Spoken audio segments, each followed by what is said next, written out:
And welcome back to Sullivan's Backstage Pass. I'm here with the members of Sleeper Wave. Thank you so much for joining us today.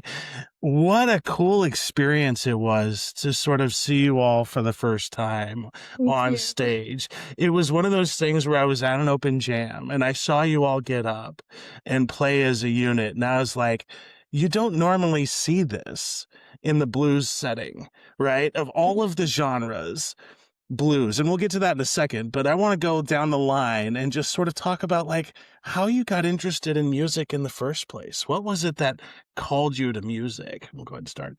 Yeah, so from the time I was really young, my parents have videos of me like banging on the piano that we had. My grandma used to take me in her lap and I would sit and hit the keys, and I didn't know any songs, but from the time I was super young, I would figure out Twinkle Twinkle Little Star, things like that. And so then I got a ukulele, and then my parents also played a ton of music in my house, and that's kind of where it all came from, because I learned to love listening to music and then eventually playing music when I started piano. I was 5, so yeah. And how about you? So I kind of have like a really weird story about how I got into music, because like at the age of like 3 or 4, I had like my dad's iPad with GarageBand on it. And I started like literally at like the age of 4, I was like making little songs in GarageBand that are still unfortunately up on my dad's SoundCloud. But from there, when I was like, I think 7 years old, like I think I was 6. Yeah, I was 6, and I got my first like electronic drum kit, because I don't know, at some point I just really said I want to do the drums, because like I have videos when I was also like really young of me in like Best Buy and like Guitar Center playing on like the little electronic drum kits they had in there. And so I remember I got my first electronic kit when I was like, I think for my 6th birthday. And I just kind of didn't take lessons. I was just kind of learning like boots and cats and stuff on my own. And from there, I think I turned 8 and I got surprised on my birthday with my first acoustic set, which I still use the same the same like kick and toms from. And yeah, it was also when I started getting lessons from John Lamb from Backbeat, and I've literally been getting lessons with him for over 10 years. So I've been there as well with like Backbeat, as it's gone from just John at his house into like the full school that it is today. How about yourself? Kind of similar to these two. I grew up in a household that was very centered around music. So I would listen to like Madonna and Duran Duran and Level 42 and all these different musicians. And it was like just a really fun experience for me as a little kid. I originally started off playing the drums, and I actually started off with an electric kit too. Yeah. And it was really fun. And then John, the person who runs Backbeat, about a few months ago, right before the whole band got together, he looked at me and he was like, bass players and drummers are really similar, and as a drummer, you'd make a great bass player. So then I got introduced to the bass, and I know why he did that. yeah, It's because he wanted me on drums. he wanted literally, and I was like, I don't really want to do drums anyway, and I was like, you know what? Sure. So then I've been playing bass since, and I've loved it. It's been awesome. Yeah. And how about yourself? I also grew up in a very musical family. My dad's in a band, and my mom's she does singing, and she has a minor in music. And I started playing guitar when I was in like 4th grade, so I think I was 9 or 10 years old, and I always loved doing it. Was always writing songs and stuff from then, and then started taking it seriously during COVID in like 5th and 6th grade, and I don't know, the rest is history. And then how did you all get together? Oh, John Lamb. Well, yeah. John Lamb. It goes back to John Lamb again, because last year Juliette and I played in the Oregon Bluesberries, and we also went to Memphis representing Portland. And Go so find a video on that. Yeah, that's Oregon on YouTube. Bluesberries. And so we already knew each other, and I had met Cameron at a couple of things. I don't think I had met you before, Yeah. but we kind of all were connected because we all go to Backbeat, and so Yeah. Yeah. Funny story, actually. The reason John really wanted me in the Bluesberries, I'm sorry. Wait, he It did? might have been John's second string.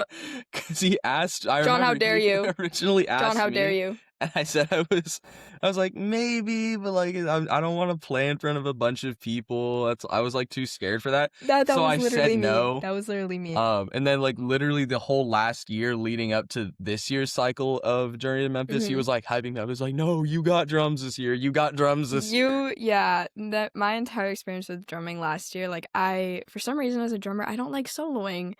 And that also carries on to bass, but like as a drummer, I feel like soloing is kind of the best part, and I just did not want the limelight. So that was an interesting experience.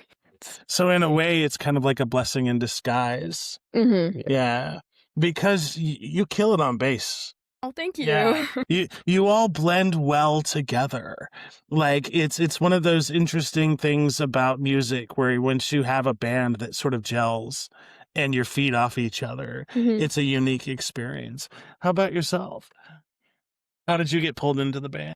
I really, John Lamb, the guy that runs Backbeat, I heard about the Memphis competition thing from Dave Fleschner, and I really wanted to be in a band for it. So I asked John, like, kind of like if he could put together the best people at Backbeat, we could be in a band, and that's kind of what happened. And he connected me with Jonah and Evan, and then we needed a bass player, so I started teaching Juliette. And They've taught me a lot of the bass, like what I need to know for bass, which is kind of funny. Because I started off and they were like playing A, C, and a B, and I was like, where was that? Where is that? And then would like show me. So Funny kudos to story them. actually about putting these together is Cameron and I we both kind of came from different bands into this. Funny story. Because both of us were in different bands before this whole thing, and then I mean, I don't want to say anything for Cameron. The reason I kind of left the band I was in previously, shout out to Brian though, that's my goat. The reason I left that though is just because we were kind of having like within that band there were just kind of some like creative differences going on, so it was kind of like struggling at the time anyways. So I felt Mhm. like just like having another band that we were actually like getting things done with, Mhm. making things happen with was really nice for me to have. It was like a more refreshing experience, and we were like actually writing songs rather than just doing a Yeah. bunch of covers, which is really fun as well. Yeah. And then in terms of like the keyboard, right? So did you start off like with the blues, or did you start off with like more classical music and then transition to the blues? I did not start off with the blues. No, I started when I was super young. I started by playing by ear. So all of my favorite bands that I grew up around, the Grateful Dead, Steely Dan, things like that, I would sit down at the keyboard and try to figure out the notes even before I was super proficient at playing a bunch of chords and things like that. And then I started getting a teacher and I learned how to read music and worked on all the theory. But then my first introduction to the blues was that first day that I went in with the Bluesberries I last remember year. that. And I was like, what's the blues? It's a few chords? What? And then the people at Backbeat said, okay, you can join the band, but you're going to have to listen to some blues recordings to familiarize yourself with kind of the genre. And so that was my first experience. And now a lot of the things I do jazz also. And I notice a lot of blues in that, obviously. And so it kind of all connects because it's the root of a lot of genres of music. And how did you get into the blues? So I had literally never listened to blues or played blues before this either. I kind of came into it and I was like, bro, I'm gonna hate this the blues. But I have developed like more of an appreciation for it. But I think it's really interesting for me because I have like this massive like wide range of music that I both listen to, and then I also outside of the band, both Cameron, Jonah, and I all have like solo stuff we do outside of the band as well. Like I personally like produce a lot of music on my own. No, I don't. She doesn't. Not me. but I produce a rope me lot of into music on this. my own, and I'm like so like far removed from what we play. It's kind of insane. It's also really cool though, because you've been able to like blend some of the like blues Yeah. techniques into it. Like I've Yeah. noticed that in some of your music. But yeah, like I do a lot of like production on my own of like my own songs that I've written and produced. And it was really interesting because like I personally like the artists that I listen to a lot are like so far outside of blues. Like 21 Pilots, Joey Valence and Bray, Yes. Porter Robinson, Fentanyl. Like, I'm so far outside of blues with what I normally listen to, but I've honestly like developed like a good appreciation of the genre, and I like have started like really liking playing it because it's allows for still, even though it has like the same bass structure, it allows still for like a lot of creativity, and it makes it so like when you're jamming with other people, you all kind of know what's going on. And then how about you? What prompted you to get into the blues?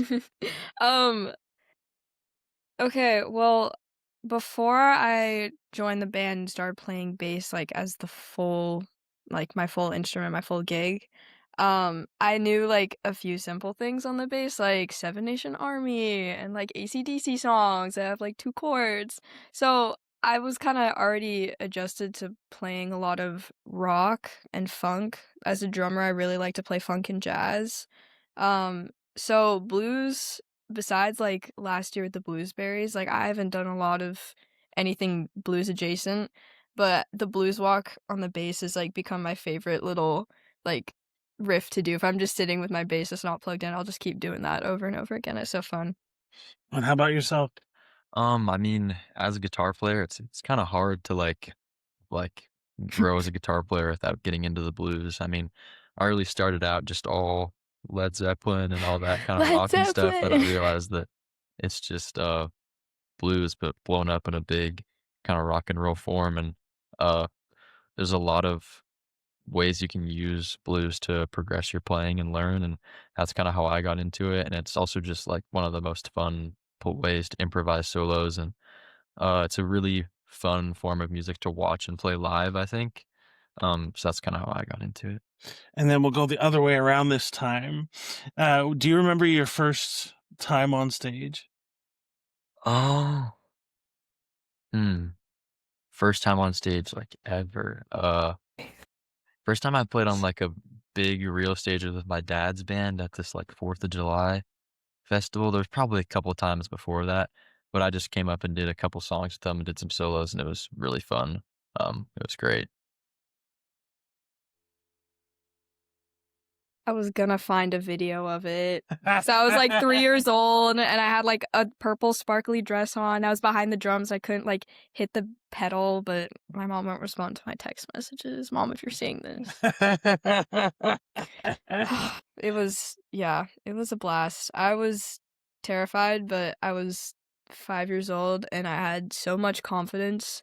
I don't know where like any of that went, but like I got on stage and I was like doing my little dance. I had like the whole band doing like a hype moment. We were jumping up and down. It was like, yeah, it was so fun. I had my pigtails and I had like little curly cues, and it was so fun. It was so over the top. I wish I could do that now. See, my first time technically on stage was I was like again like 6 or 7 years old. And I was at like a rock band summer camp, and it was kind of like the end of week performance thing. I remember being so scared about that. But my first like actual like real performance with like a band wasn't this one. It was the one I was in before it. Crates of Milk / Tosca, whatever edition you're going off of our music. But it was when we did like at the end of the school year, this big like school-wide like performance in the auditorium of our school, where like anyone who's like in a band or like wants to like perform basically whatever, like spoken word poetry or like anything like that, they can go on stage and do like a performance for the whole school. And that was like my first time being like on stage with a band, which was, I was really terrified before that. I remember spending like an hour practicing on an electric kit in the back room of the school beforehand. Was that the VHS Live? Yeah, I played at that too. I know. That's crazy. For me, it was after COVID and I was at a Thanksgiving party or whatever, and one of my parents' friends who leads the Bundy Band, which is a great jazz band here in Portland, he said, "Oh, I know these people at the Portland Youth Jazz Orchestra, Ben and Michelle Medler." And so I didn't really know that much about jazz, except since we have a bunch of vinyl records at home, my parents and I have listened to a ton of it. And so I joined the program, and the first time it was like really simple, just a few notes. It was in the lowest group, but that was my first time was performing at the Burlingame space in Southwest Portland, playing a few jazz songs. And yeah, I was scared, but I mean, since I've gotten more used to it, definitely, because I've done a bunch of performing. So what do you love about live performance? The crowd. Yeah, Seeing the people energy. dance. Whenever people dance to any of our songs, yeah, I'd immediately start smiling. Like, I remember one of our first ones, it was near Christmas time, and there were a bunch of people dancing, and I was like so happy. And I was like, people are dancing to our songs. Oh my goodness. Yeah. I'm not gonna lie, I'm still like kind of scared whenever we're playing in front of people because I'm Yeah, still. I that's mean, it's just valid. kind of I've built that up as a drummer. I'm like kind of like protected, shielded from everyone behind the kit, so it's just kind of like I do enjoy it. I do like playing live. I just like I'm always still really nervous before it. Mhm. So I want to pause here for a second because it doesn't feel quite right. Mhm. I'm going to switch with you Okay. so that you're with your band because I feel Yeah. like I'm isolating you in a little bit Poor unintentionally, Cameron. right? So let's just pause and let's switch. Okay. Come on, Because Cameron. It, Join it the Cameron's in the feels corner. like you all need to be together. So welcome back, everybody. Hello. I just had to have you all together. It just felt so strange separating you. Yeah. Because one of the things that I love to talk to musicians about is the importance of how well you get along as a band. How much of that it goes into you all staying together? I mean, I feel like we know each other enough that it's kind of just become a normal thing. Like, yeah. we've had a band practice where we like finished all of our practice and then we just went upstairs and played Wii video games for like 3 hours. And made the worst beat ever heard. That's a glorious beat. I have no idea what you're talking about. That was peak. Yeah. I don't know why you deleted that. We I could have no, I posted that didn't on our delete it. I still have it. Release it. No. Release it.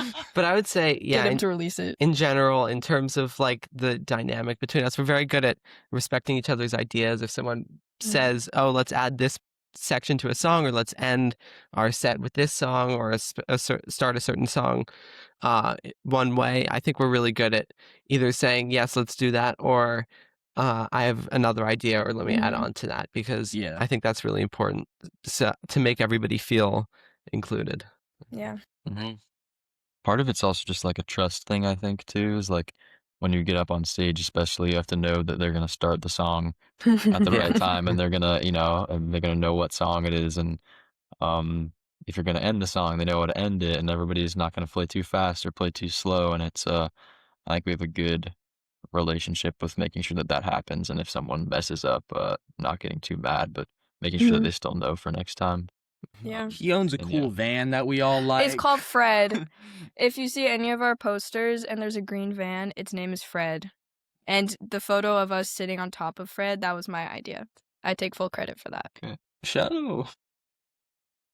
And then in terms of like the live performance piece, what are things you're looking for as artists that that from the audience that lets you know that people are listening and understanding what you have to put out there? I think it's like during the dancing songs or maybe not dancing songs, but more upbeat stuff that has a groove. Seeing people move around a little bit, or after Mhm. solos, people will clap and cheer, and just also just being like, if the audience is being quiet and like engaging, then we know we're doing a good job and they're enjoying it, and like especially during the more like pretty songs that are more chill and less bluesy and like ruckus. If it's like quiet, you can hear a pin drop, then you know you're Yeah. doing something Mhm. right. When one of my friends comes up to me after the show and she's crying, you Wait, know who you are. Who was that? Also, one of the things I like is we've played a bunch of shows with the Cascade Blues Association, and seeing all of these dancers at one show and then at the next show, they see Yeah. us again and they're like, "You guys sound great." And it just, I mean, I really like that because it means people are coming back to see us, and that means that our music, like, serves a purpose for them, and Mhm. that it does something for them, and I like that. Yeah, Yeah. and that brings up a good point, right? Because I still to this day see people in the audience who are reluctant to go up to the band afterwards and let them know that they enjoyed the music. Mhm. So I always ask every artist, why is it important that the audience gives you that positive feedback? I think it's just because, like, I don't know, because you don't really get a chance to you don't know when you're going to meet these people again. And if you have something like small to say, like, hey, I really like this song, or I really appreciate this, it could make someone's day. And like I've had days where like we've played and I haven't been feeling good, and then like someone that I don't know comes up to me and they'll be like, hey, like you did amazing on bass, like your band sounds like really good.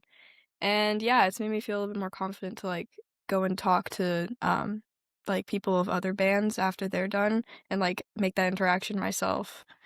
It's an overall really positive feeling. Me personally, I feel like it's just like if I don't hear people like complimenting us after the show, I assume we sucked. Yeah, that too. The anxiety gets Yeah, I think that is kind of a big part of it. If you're like, I don't know, maybe if the stage mix at a gig isn't that good, and then one of us is feeling like we didn't have a good night, but then if someone comes up like complimenting you and like asking you a bunch of questions about your playing, it can really kind of turn that mindset around. Yeah.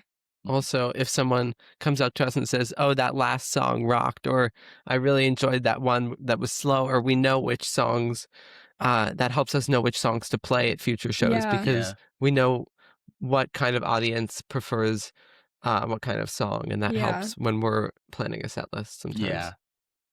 Because like the reality is we are our own worst critics. Yes. We're so hard on 100%. ourselves. And so sometimes we need that validation from somebody outside of ourselves, because even though we know we're good, we still doubt.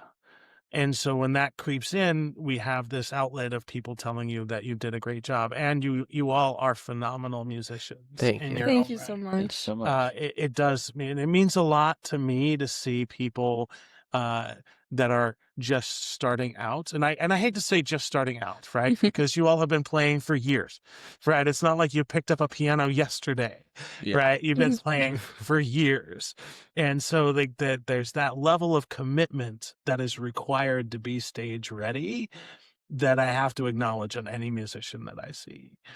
And so, from your perspective, and one of the questions I love to ask musicians, when you get to a venue, what is something that would help you as a musician make sure that you put on the best show possible?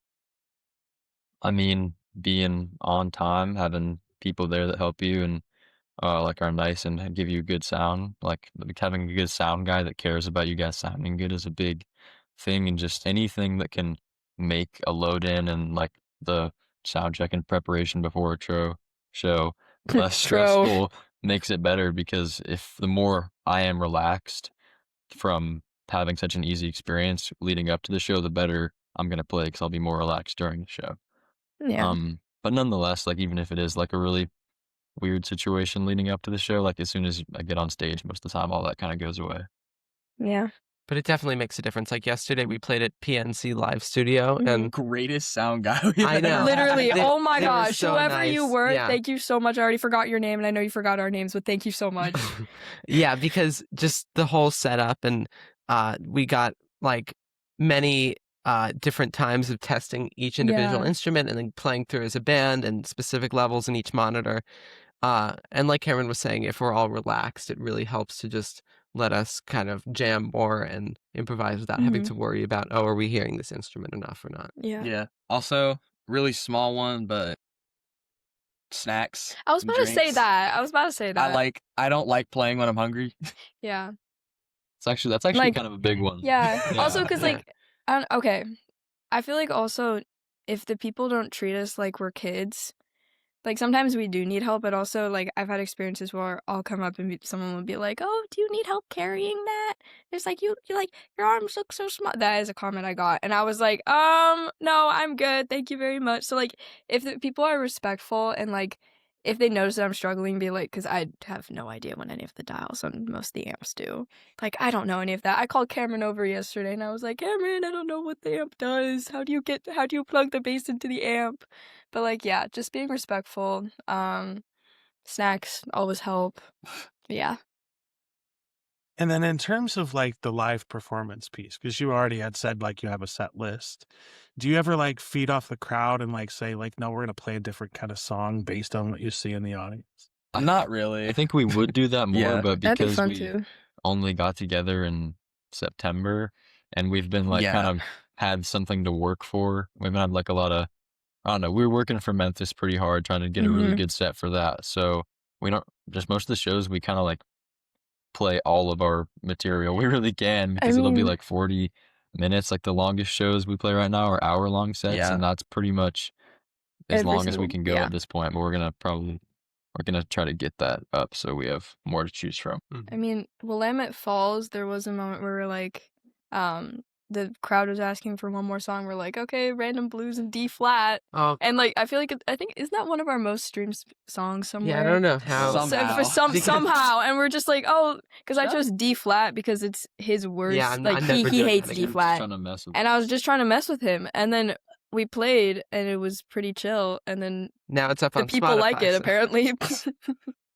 You never know when that magic hits. Yeah. You know, Mhm. and I say magic because sometimes the muse visits you and it comes to like, you know, you never know when she's going to strike. And you never know when you have like something you've done just sort of takes off Yeah. Yeah. because you can't control the muse. You never know when she's going to come. Yeah. Have you all worked on your own material yet? I mean, the song we just played live for the first time last night, that was kind of like one of the ones where it's literally that song happened because we were at a practice. And I just told Cameron, no, we're doing a new song. Play a riff. Play riff. something. Yeah. I was sick that day. Yeah. Yeah, I did not check my messages either. I mean, we play most of our set as original music. We only do Only Freddie one, King. maybe 2 covers Yeah. Yeah. in a set. Maybe if it's an hour long, we'll do 3 covers to fill up the space. But Yeah. Yeah, most of the songs do come from Cameron. Yeah. All of the songs come from Yeah. Cameron. Yeah. Cameron is the song guy. So in terms of the song part then, right? Because when the muse visits you, how do you capture that? Do you have like a recording device? Do you write stuff down? Like how do you capture the muse when she calls, if you will? most of the time I'm just kind of playing and something will come to me and I'll play it like 3 times so I don't forget it. Well, between the time I stop playing it and like get out my phone to record it real quick. Yeah. And then I'll just like, as soon as I have it in the phone, I'm like, okay, now I can like decide if I want to change it or not, once I have it like set out. And then most of the time I try to get like at least maybe like a verse and a chorus and like a melody before I bring it to the band. Mm-mm. And then once it's at the band, then like it helps me envision the rest of the song a lot of the time if I can hear it with the drums and with everything. But Yeah. sometimes I mean, most of the best songs happen in like 30 minutes to an hour. Just the whole thing kind of comes out. Yeah, Maybe like I change some lyrics later, but the way that we've done a lot of it is we'll literally just have Cameron start playing something and everyone else just kind of joins in. Yeah. Like he'll like just kind of he'll call out chords. These two will come in. I'll just play something, and that's just all kind of comes together just like mumble that. over it. Normally- Yeah. Sing You random just go, stuff. And, yeah. I mean, like, normally these two are playing first. Well, yeah, the cool Yeah. thing I think that I've realized and that we've all realized throughout this is a lot of your songs are originally you wrote them just guitar and vocals, and they work at your solo shows really Mhm. well when you do it that way. And then also it's cool to see when we all add our parts, how Yeah. that is different. And then like how we add different parts, or sometimes we might change something if it's with the band, or versus how you play it separately. Yeah. For sure. That's always really cool. So how did Lover with a Feeling come? Dave Fleshner. The Oh cover, my gosh. He was the one who decided for us to do that song. That was Yeah. the first. Actually, that That yeah, suits your voice so well. it Thank you. does. Yeah, it really does. I think I was on a trip. Our first, I think these guys, it was like August like 28th or something was the Yeah. first practice. I remember that. I was gone, and then I didn't get around to the next practice till like early September. But and then Dave had him playing that song, so I changed the key so it would fit my voice better. But yeah, we ended up doing that, and then that was like kind of the starting point of our set, is to do that Freddie King song, and then Yeah. we did all originals after that. I love that Freddie King song. That's our opener a lot of the time. 'Cause Yeah. It's so Yeah. strong. Comes Yeah. out pretty, yeah. It's on point. You have Mhm. practice to the point where it's just seamless and you're not thinking about it. Yeah. And that's like the progression that I love to see with artists is when they have the ability to play without thinking about it. Yeah. Yeah. When it's in that muscle memory. Yeah. Yeah. And I think a lot of people don't recognize how much practice it takes to get there. Right? Because it's like one of those things where music now, if you're a musician, you're doing it for the love of the music. Mhm. Yeah. It's not about the money. No, definitely not. Definitely not. Oh my gosh.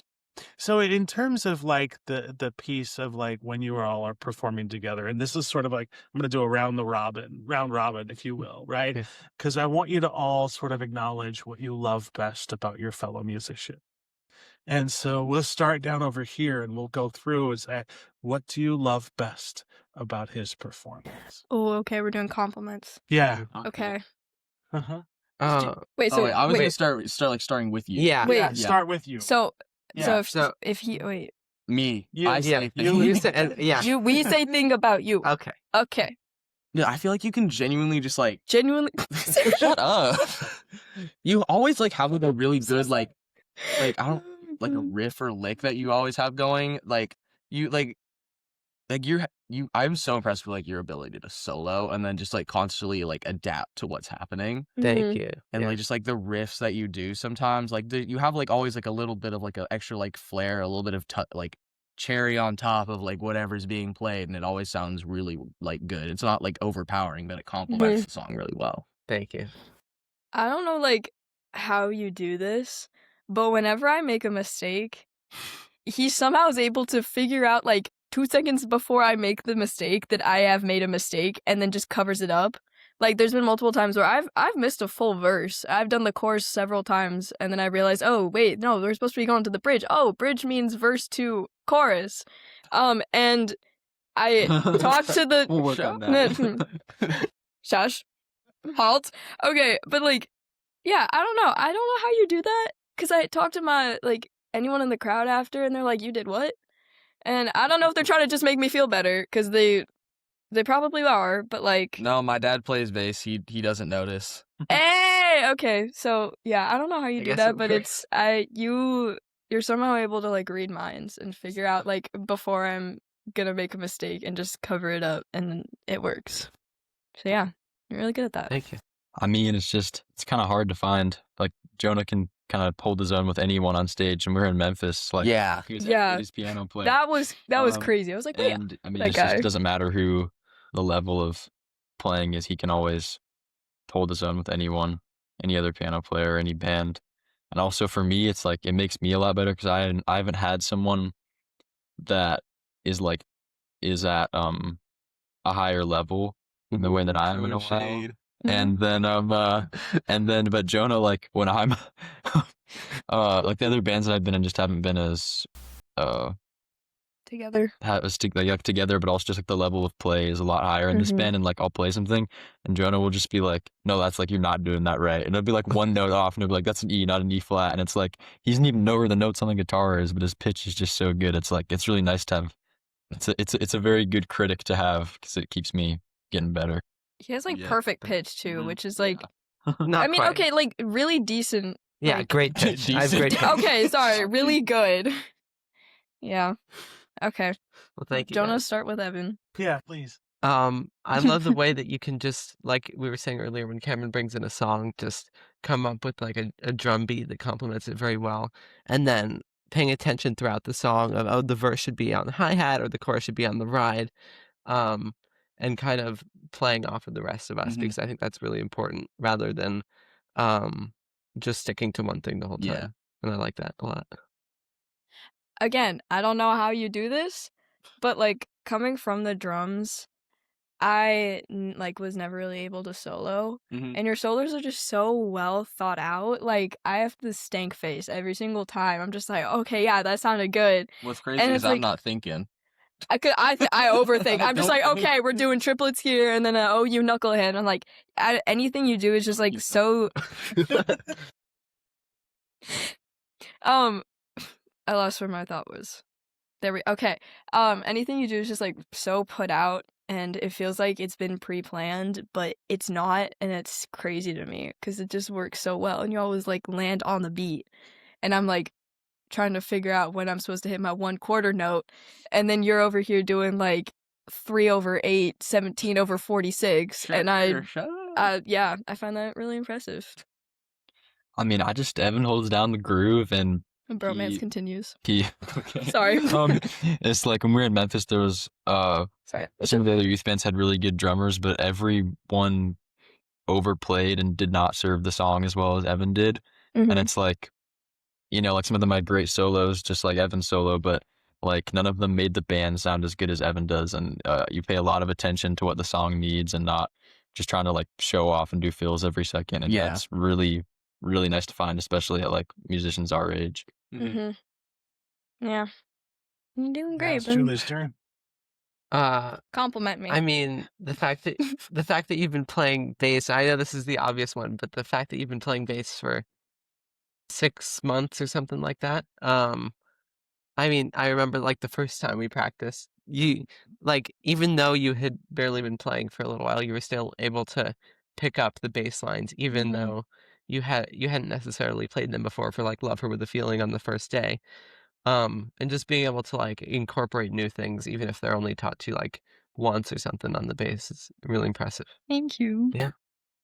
See, I feel like I've already told you, I'm pretty sure what John said the reason was for putting you on bass instead of Aya, and it was she's so new she can't overplay. But as you've gotten better, you don't overplay still. And you still stay like in the pocket really well. And we definitely work really well together. Yeah. Where we'll just kind We're of see such a where good each of each team. other are sitting on the beat, and then we just kind of We just we vibe. discover the pocket. Literally. We just vibe there. Yeah, I mean, Juliette, just like again, I'm gonna second what Jonah said. You haven't been playing for that long, and you're always on time. You never miss a note. You know, I mean, maybe every once in a while a pitch error, and like, but you're always in the groove. You're always in the pocket, and it's also just when you and Evan are locked in the way you are, you guys are always playing the song. Like you don't need me and Jonah to be playing, and it just makes it so much easier for me to kind of do whatever and focus on singing and playing guitar and not like messing that up when I don't have to like follow you guys, and you guys are doing such a good job following us and building off of what we're doing and just keeping it together and not letting the groove slip. So Yeah. yeah. Thank you guys. Jonah? But definitely not least. It's hard to like pick one exact thing because like all of the Another songs. bromance. No, but like all of the all of the songs that you brought are like just the ideas for them and the vocals and the guitar. It's all just like really impressive, your songwriting, and then also being able to like get up on stage and stuff in Memphis and jam with all those bands and improvisation and all of it. And it's great like playing off of each other and like the trading and stuff like that. That's one of the best parts because I love finding someone that like we're on the same musical wavelength, for lack of a better term. But so yeah, it's just great playing with you. Yeah. I like your car. Fred, yes. I think you have like this really good like ability to like your solos are always like really good. Like just like I feel like you in the kind of like the same way you said about me, you're very mature about your playing as well. Like you're not like you don't overplay in solos. You're not like you're completely like running up and down the scale the entire solo. You have like these really like nice, like emotional, like powerful feeling solos, and your songwriting is just like phenomenal as well with like the way you like set up chord changes and progressions. Thank you. I think it's just like your overall confidence on stage. Like, I don't know how you're able to just like, first of all, keep time with your singing and playing. Like, I cannot talk while I am playing an instrument. I was like trying to sing along to something on one of the gigs, and I like completely messed up like half of where we were. And yeah, I don't know how you do that, like multitasking and also just like keeping the pitch of the guitar and like making it sound like just harmonizing with the band so well, and then your voice, obviously. Like, you have a really good voice, Cameron. Thanks. Thank Yeah, you. you're a really good It means a singer. lot. And one of the things that I appreciate about seeing you all play is that you have that nonverbal communication between band members down. Was that something that you sort of had to develop? Yes. Like, did you all Some of practice it. that?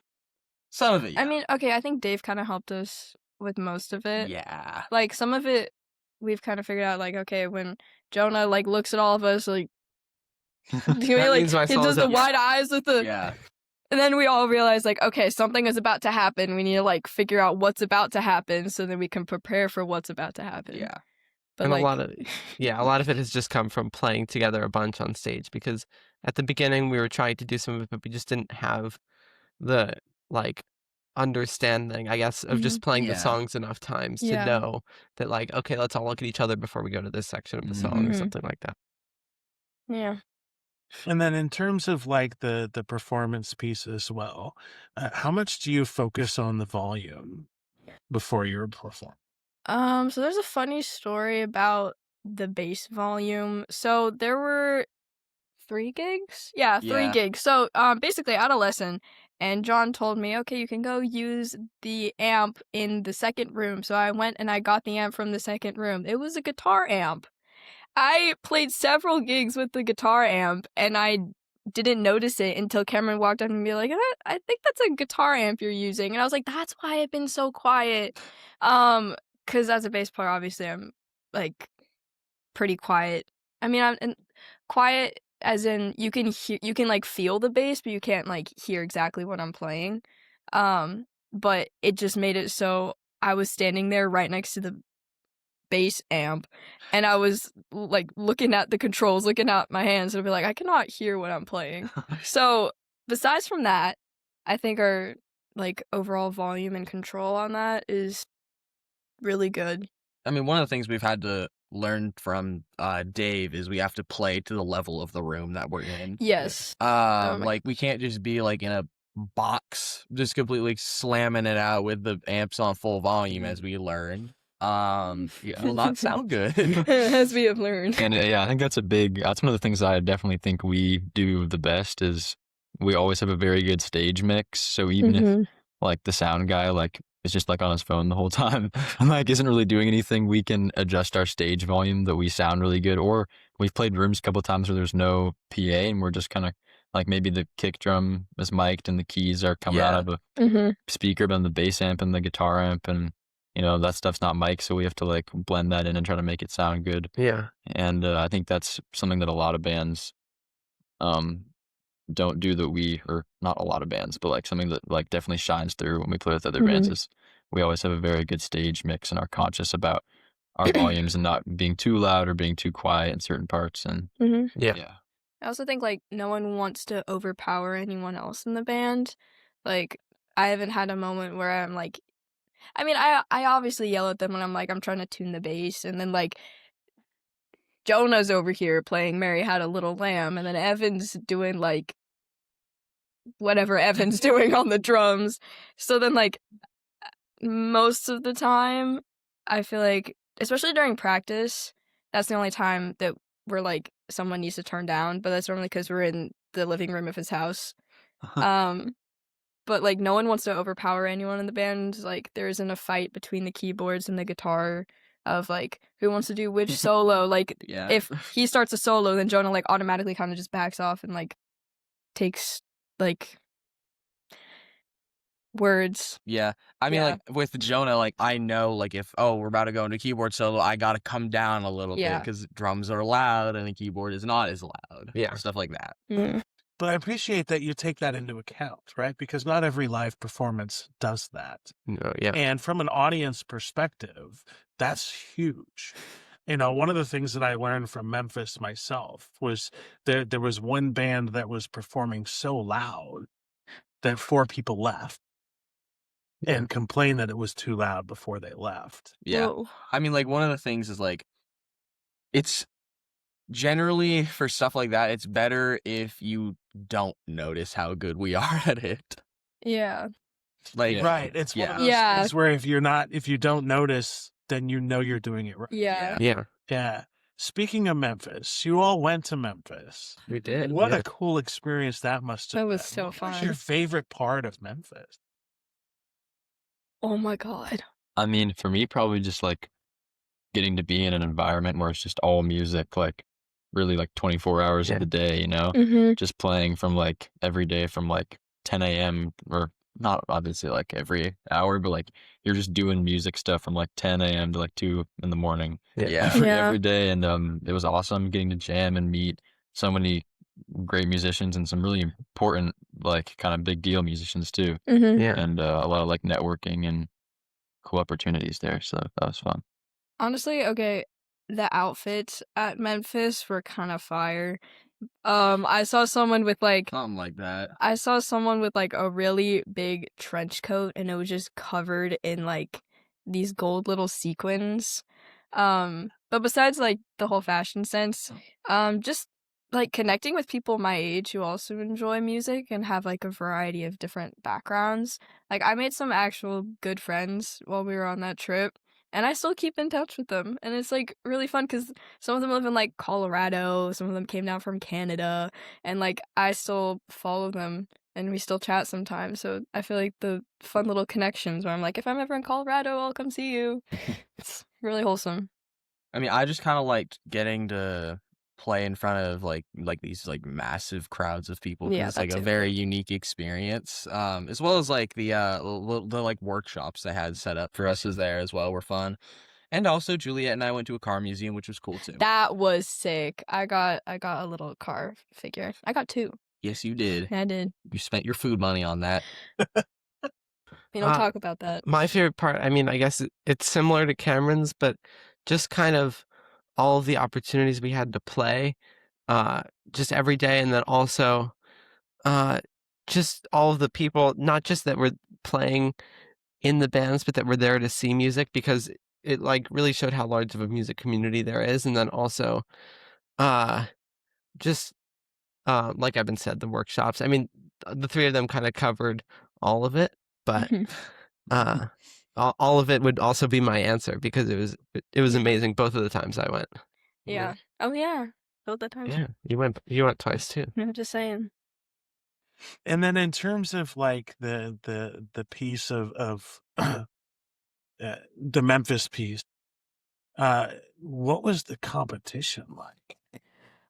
Well, I mean, for us, it wasn't a competition. Like for the youth bands, you just kind of get scored. We don't know our scores still because Yeah. apparently that takes forever. But Wait. there's not a competition for the youth bands. It's kind of you go up and you get scored, and then you'll see what your score was. So it's kind of like a pre-practice if you want to keep doing it as an adult. Mm-hmm. Yeah, and it was a competition in like each blues society. So we're with the Yeah. Cascade Blues Yeah. Association. So Oh we yeah, that's what I was gonna. won. I Mhm. think there's like 3 bands, Yeah. or 3 or 4 bands that we Mhm. competed with that were like chosen by the society or something. For us to compete with to get the place to go to Memphis. But in Memphis, there wasn't an actual competition. But because we are getting judged, it's like, it's kind of a competition. It feels like Yeah. it, but without the little bit. pressure. Yeah. It's a little bit more of yeah. like camaraderie. Mm-hmm. Like the people I was talking to who were like also in youth bands, they weren't saying like, "Oh, well, I'm gonna do better than your bands." Like they were complimenting us and Yeah. like our style, and then we were complimenting them back, and it was like very positive. So And that's one of the fascinating things from my experience in Memphis was the amount of times I heard bands wishing the other band would come in second. Like it was never like, I wish you, I'm going to win, you suck. It was more like, you're really good, I hope you come in second. So there was still Yeah. that Interesting. competition. Yeah. At the same time, there's still that respect. Mhm. And I think that's something that's just common to the blues. Yeah. people are so nice. Yeah. Mhm. Yeah. And so like is it hard for you all to find venues to play because you're not over the age of 21? I mean, we have played A at a little bit. few. It's not a problem we've experienced yet, I Okay. don't think. Yeah, we have a few. We did one that it was in a ballroom, and it was for people over 21, so we played for like an hour, and then we were escorted out. So because it was Yeah, over it's true. 21, Yeah. so there's like drinks and Yeah. stuff, and we're minors, we can't really do that. I think it is like we haven't had a bunch of issues with it yet, but it definitely is limited. Like the Yeah. spaces Yeah. we can play in, there's a lot of really cool venues that are more like the size that we can play in Mhm. that are 21 and over. So that can Yeah. definitely make it hard. But we do have like, I don't know, we play at like a lot of the same places that Mhm. like to have us, and they're fun. Yeah, we so. have good routine places where we're allowed, and Yeah. it is limiting a little bit, but not terrible, not Yeah. anything crazy. And what do you love about the jam scene?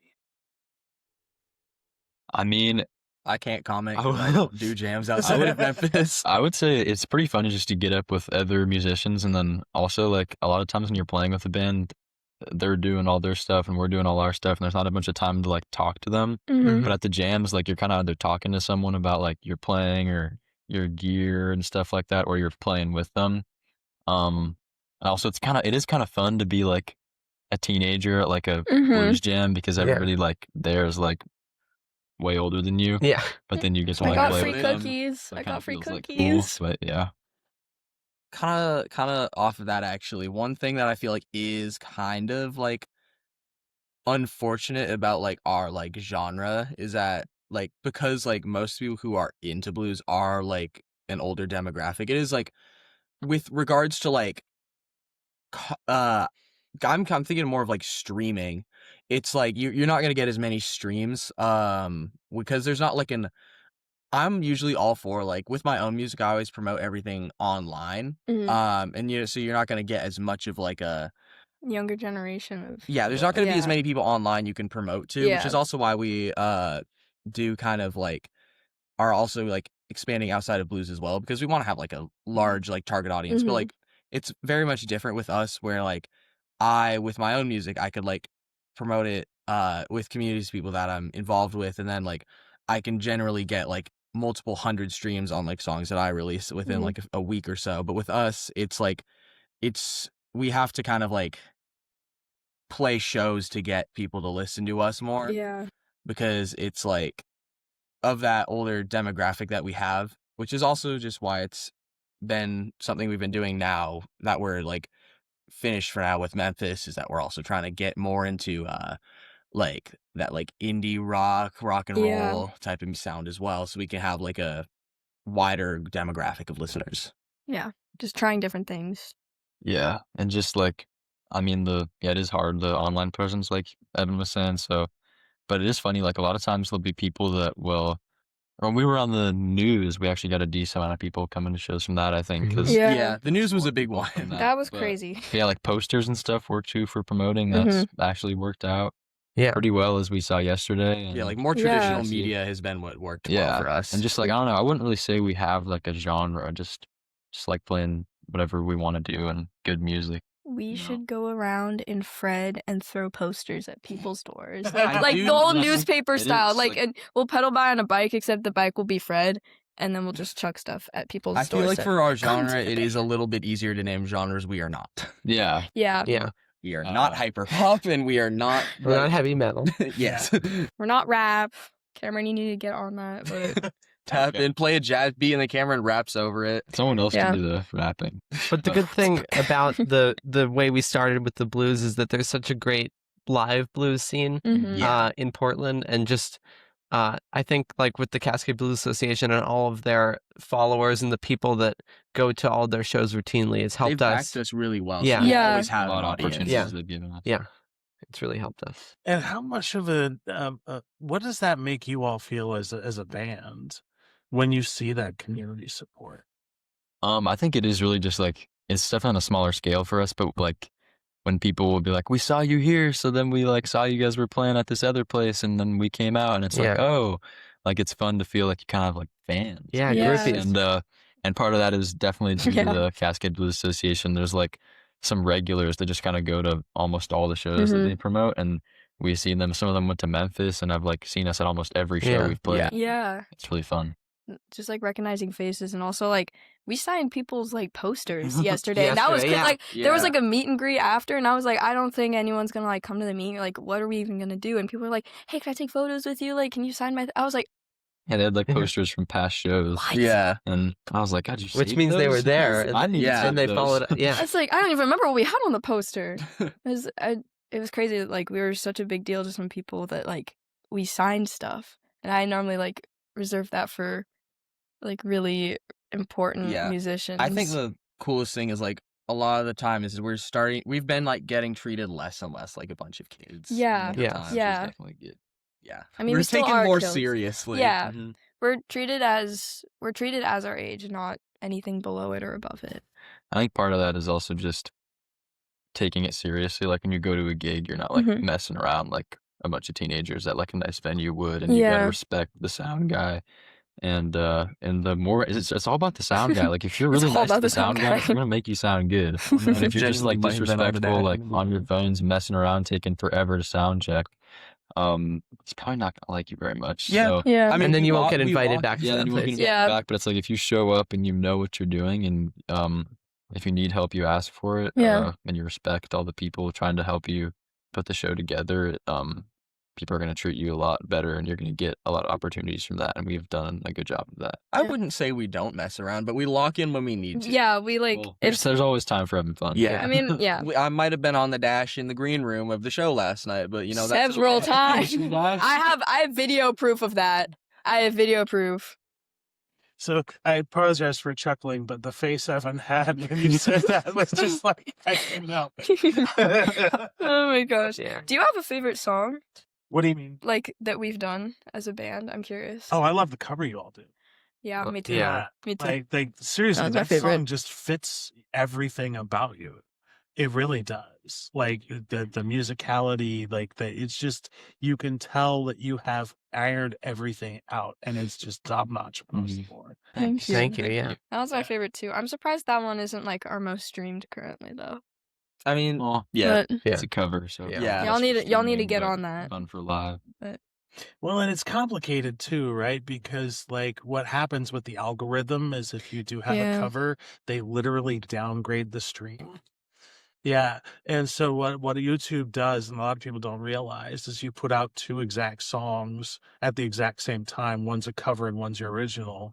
YouTube, because of the licensing, is going to downgrade and not promote your cover as much.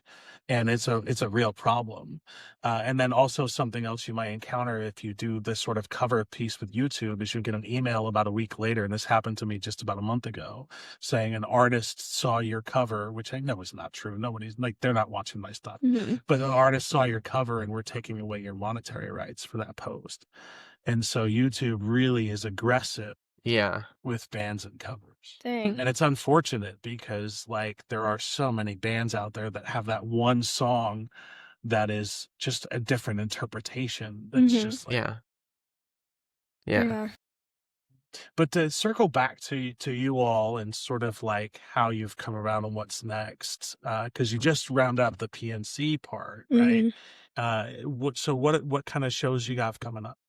We're playing at Mekong Bistro on March 19th, and we're opening for two other bands. Rent the Sky and Silk Letdown. Yes. Yeah. Yeah. That's gonna be a I've fun got it one. I on. think it's a Thursday or Friday night in March. Yeah. Yeah, it's gonna be Yeah. fun. Then we're opening up for Johnny Wheels and the Swamp Donkeys, and they're Yay. awesome. And that's on May 22nd at the Alberta Rose. Yeah, Jonah's got all the dates. Yeah. I'm not- said, so. I don't know how he You ever remembers played this. with Johnny Wheels before? Oh yeah. Yeah. Played with Yeah. him a lot of Okay. times. I'm playing a Have you- lot with them. He's basically Yeah, the they were- piano we player opened now. basically. I'm their Oh, yeah, cool. I'm their unofficial keyboard player for Because for the right only now. reason I ask is because I like to prepare musicians. If you've never played with Johnny before, he will pull you up on stage. Uh-oh. I know. Uh-oh. Uh-oh. That's not I good. can vouch for that. Yeah, he will say, "Get up here." I'd be like, do you want me to play the ABCs? I got you. And where could people find more information about you all? Sleeperwaveband.com. We should have like communicated Also that have instead at the what's the same time. Instagram called? It's Sleeperwave official. Sleeperwave is at Sleeperwave official. And that has links to all of our personal Instagrams too. Yeah. To the Yeah. website, I think. I need to make a music Instagram, so it's on my personal account.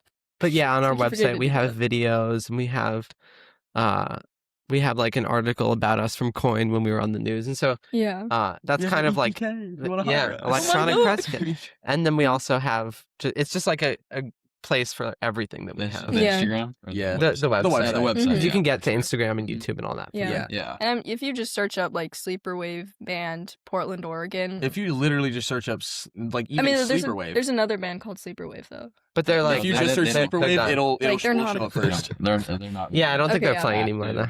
If Yeah. you do like Sleeperwave Kids or like Sleeperwave and then just like Sleeperwave scroll Band. a little bit, then yeah. Sleeperwave Band, we're the top result. Oh, okay. Yeah, Yeah. but you can just find us there. And then we've been at this for an hour. So like the last Seriously? thing that I would like to talk about, like, what would your advice to be to other kids? And I hate to use kids because you all are professionals, but other people around your age that may be hesitant to start music or pick up music. I'd say if you love doing it, you should pursue it. But you also you got to work pretty hard Mm-hmm. because I mean, if you're good, like I don't know, I'm mostly a guitar player, and it's like if you're a kid and you're a good guitar player, a lot of people will kind of plateau, I think, and because they get a lot of attention for that, but then at some point, like you got to always keep learning and keep getting better, and Or if you want to put in less effort, don't be a guitar player. Be a But bass yeah, player. but it's like, yeah, it's something you should work hard at and you can take seriously. And if you keep working at it, you'll get somewhere eventually, you know? And just definitely like a lot of people will probably um treat it as it's kind of like a joke at first. Like you want to Yeah. be a musician, oh, like good luck with that. But like, you know, kind of like don't take that as a reason not to do it. Take that as a reason to prove them wrong, I guess. Yeah. Ooh, quote. And then when you do, it's Bars. pretty nice. I mean, Yeah. get to say a little "I told you so." So Mhm. I would say connecting back to like what we were saying about respect within the band, I feel like humility is important because Yes. it's important. It's everybody has the moments where they shine and where they stand out from like the rest of the people in the band or something. But I think it's really important to not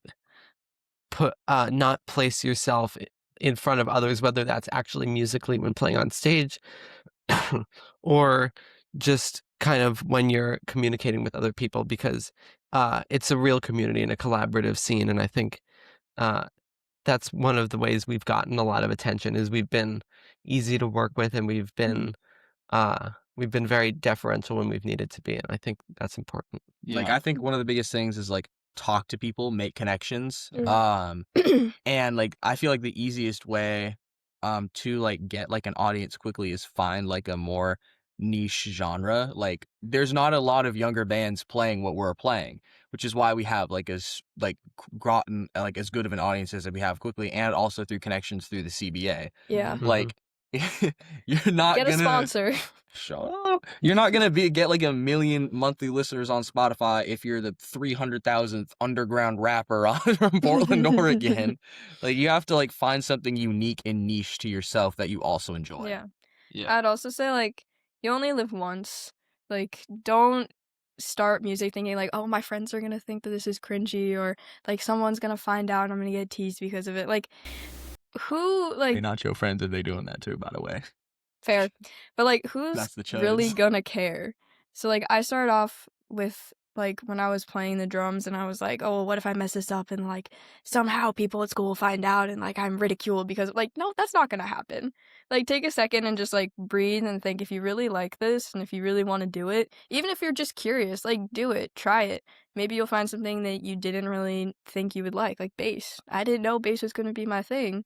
I didn't know I'd enjoy it this much, but I gave it a shot and I was like, you know what? It's okay if I suck.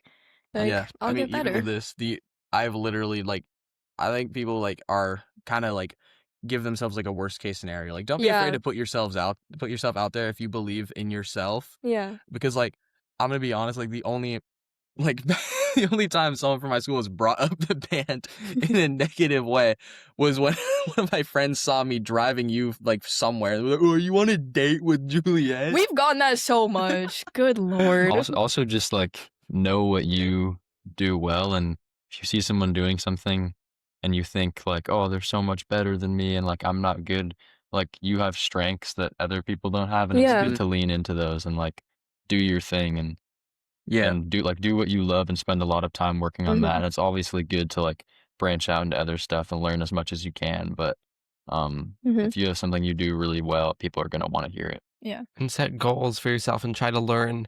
If you really like a song, try to learn that song. Mhm. Or just if you see someone doing something you like, try to imitate them, not necessarily copying what they're doing, but if you want to achieve something, just keep working towards it. Yeah.